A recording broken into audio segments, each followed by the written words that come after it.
Hello there, Sarah from 17 once again. This is my Evil Within Akumu, no upgrades, no keys walkthrough. This is the final part of chapter 14. It's going to lead into the QUELL boss fight, and we're currently sneaking through the sewers, disarming bear traps and picking up ammunition that's going to help us in the next fight.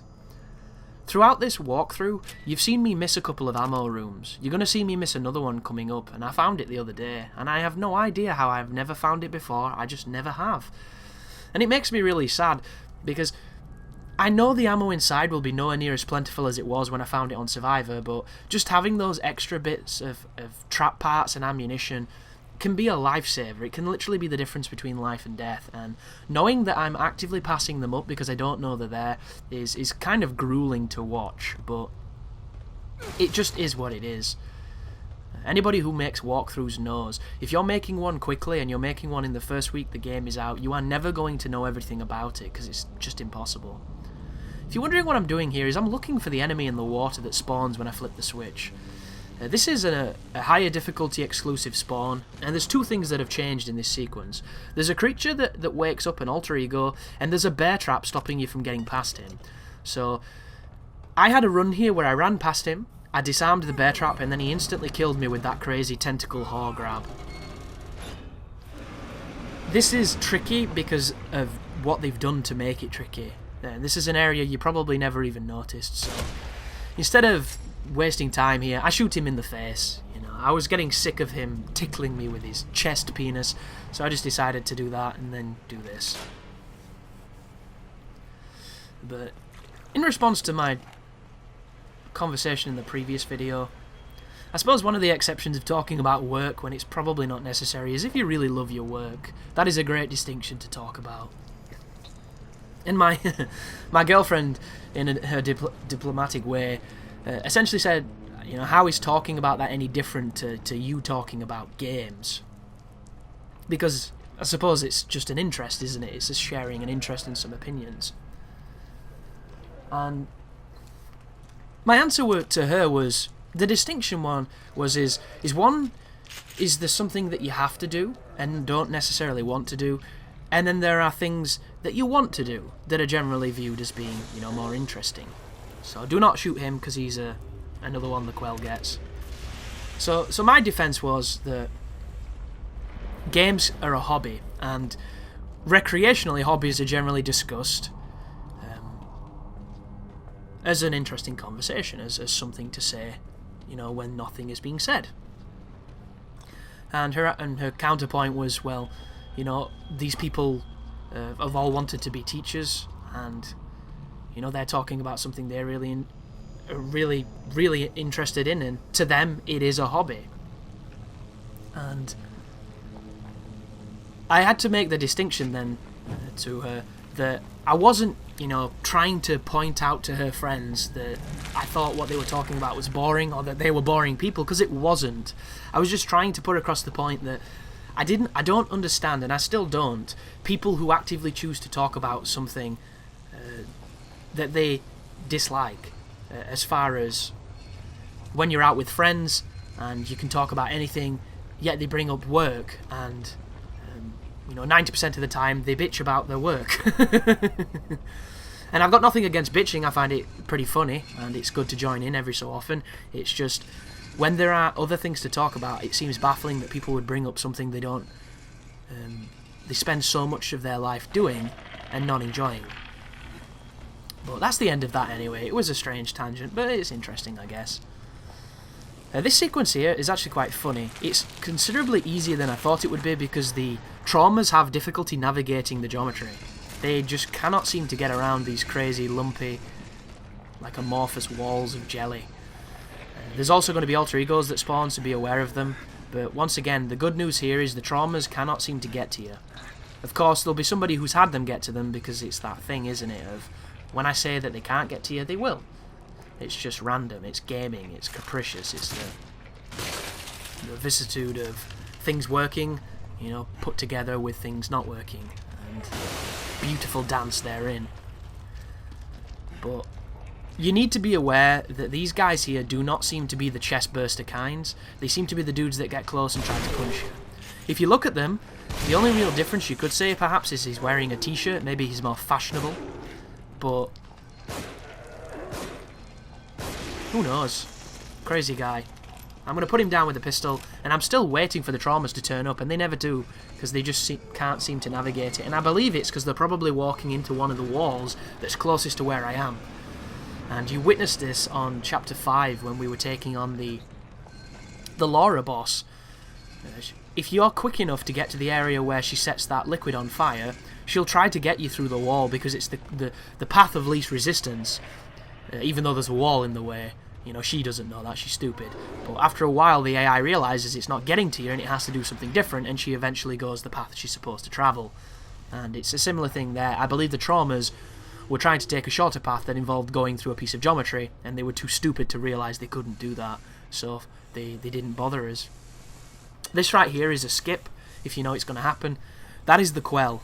I do not know if the damage you do to it here does anything in the final fight. If it does, look at that bullshit.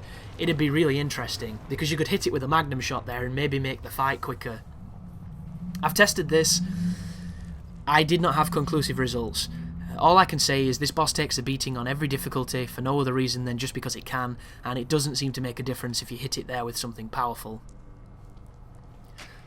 Like, I fired a rocket at it there, and it didn't die. And I don't know if that's because my rocket shot was bad, or if the rocket launch is bad, or if it's just one of those things. You know, there's a lot of experimentation that's going to happen with the Evil Within, and unfortunately I'm not going to be there to see most of it, because when all the games come out in the following weeks, I'm probably not going to see this game for a while. And I know it sounds sad, but it's not. I've put in a lot of hours to the game, I've had a lot of fun, I've had my money back tenfold, and I think it's a really great game that needs to be played. I'm noticing as well there's a lot of harsh reviews against this game because people are saying it's not scary, and I think judging a game based on if it scares you, which is something that is so subjective, there is no objectivity with it, you're fundamentally failing the review at that point, because just because something doesn't scare you doesn't mean it's bad, you know. There's an entire genre of horror films that have never really scared me thanks to the terrifying ones I watched as a child that scarred my dreams, and now I can watch anything.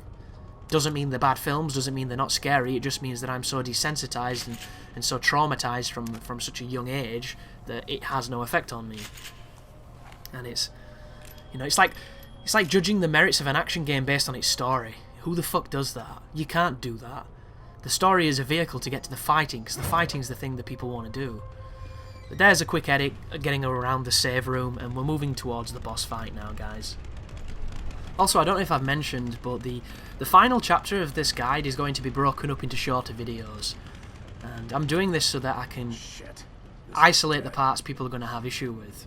And namely, it's the gauntlet fight with the sadist who has the rocket launcher, and the double boxmen fight. The double keepers are probably one of the hardest fights in the game. Just because it's so random. But the puzzle here, if you just pick the piece from the top and you work your way down, and then you place it from left to right, you will get this right every time, and you'll get that achievement / trophy for being a wannabe electrician. And then when you go over to the machine and you start cranking it, you're going to get attacked by the QUELL. So at this moment in time, equip the weapon you want to have at the beginning of the fight, make sure you have everything in your hot slots so that you're not fucking about, because if you don't, you're going to regret it.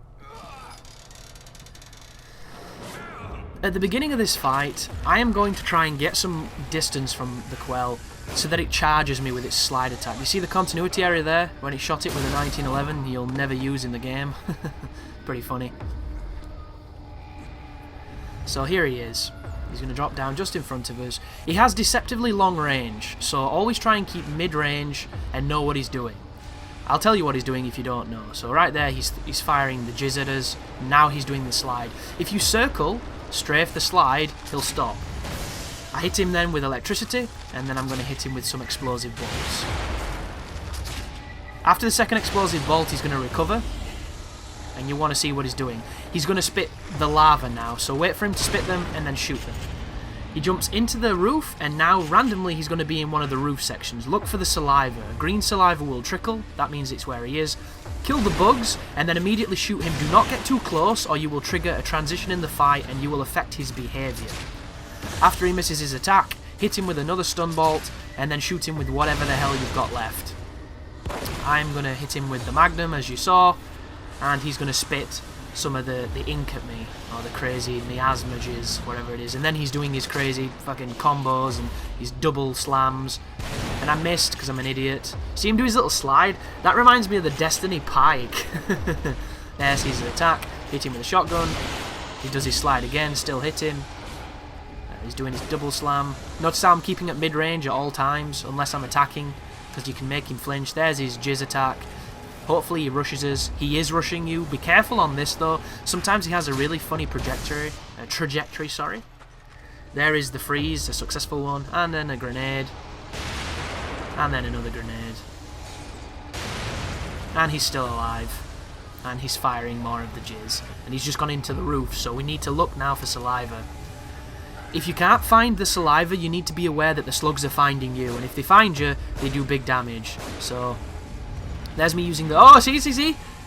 That was really close, that could have been an insta-fail if that slug would have hit me, but I got super fortunate that I spotted it and I got out of the way of its jump. So I'm conscious of low ammo now, because I've hit it with almost everything I have. So I'm using the pistol, which is obviously not too advisory, but what the hell else can I do except for punching it? So wait for it to stop. There's a shot. There's another shot. And I think it's dead. Oh, was that the pistol or was that the Magnum? That might have been the Magnum. And there he goes. That's the end of the Quell fight. I now have almost nothing. It's used all my Magnum rounds. It's used all my shotgun shells. It's used all my explosive bolts. It's pretty tricky, but I do think this fight is very simple. The one thing you need to learn is exactly what he's going to do at what range and how to avoid it, and understand where he likes to go in the roof. Did you notice how I kept looking at the same place and I kept finding him there? He seems to favour those edges. He seems to go on the fringe of the arena, but that doesn't mean he always will. And you see the door there to my right of the circuit board? That is the door that has the supplies in that I believe I'm not going to get. Also, when we power this up, it's going to open something to our right, which has one of the statues in and some gel. There might be some ammo in there as well, so it's worth checking out. But I was just in too much of a hurry to get through the game. I was ignoring things I should really been looking deeper at. But there is the boss, and here's the elevator. So, now that he's down, my mentality was, the only thing left is the Gauntlet and the Boxmen, because they're the only two fights on the next chapter. And it turned out that both of them were interesting for different reasons. But they both have one thing in common. I go completely out of ammunition in both fights, and I have to mix it up, which is an interesting situation to be in. The cool thing is, I've got a really silly strategy against the Sadist that you can do with no ammo, as long as he has the chainsaw.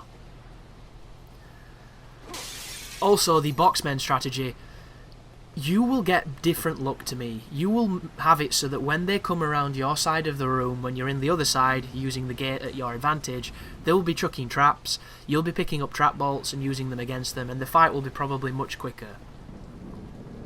The fight on this video is probably going to be around 15 minutes long. The actual fight was about an hour, but I'm going to do some clever editing to cut it down, and I'm going to inform you of what happened and the distinctions. Because I tried to let the spiky skateboard kill the Keeper, but after hitting him about 100 times with it, it just doesn't seem to kill him. It doesn't seem to do enough damage to him. I don't understand that too much, because if it touched me, it would be a considerably different story. But this is an interesting sequence, as we walk across the train and we get this little message. It's kind of like Evil Within's equivalent of texting. It just involves throwing bloody graffiti on scaffolding, on girders. But there's a little bit of canned running that needs to be done here, so that you don't fall with the train. So I'd hate to disappoint, but there we go. Once again, it's going to take us into a different arena. And there's a fight coming up here. It's the same fight you've done before. It involves the 3 people in the bathtubs, and you have to knock them over and then pull the thing out of their head. So this fight has nothing to do with damage, it's all to do with knocking them down. If you have a strategy that knocks people down really, really well, use it here and you'll be laughing. But there's a transition, and here is the fight. So they all start on the ground, but you can't pull it out of them when they're on the ground because they have to recover. They get some kind of invulnerability. I'm going to do leg shots. Kind of wish I had the burst pistol because it's really good at kneecapping enemies. For some reason, the immunity you get during that animation seems to be better than every single other animation in the entire game, because I've never been struck coming out of it, and every other animation in the game I've been struck. Look at this motherfucker, man. When they do that, it's so stupid, and I don't know if you understand what just happened, but the enemies can sprint indefinitely. It's very rare, but it does happen, and they just chase you down, and there's literally nothing you can do. You have to either put something between you and them, or you have to stop and risk getting shin kicked. And it's really, really cheap, because you can't run for toffee, you know. Sebastian has the worst run I think I've ever come across, ever, in any game. Not only does it look stupid, especially on steps, but he can't run for more than a second, it seems. Like, I'm an asthmatic and I can run more than this motherfucker. Like, it just doesn't make any sense.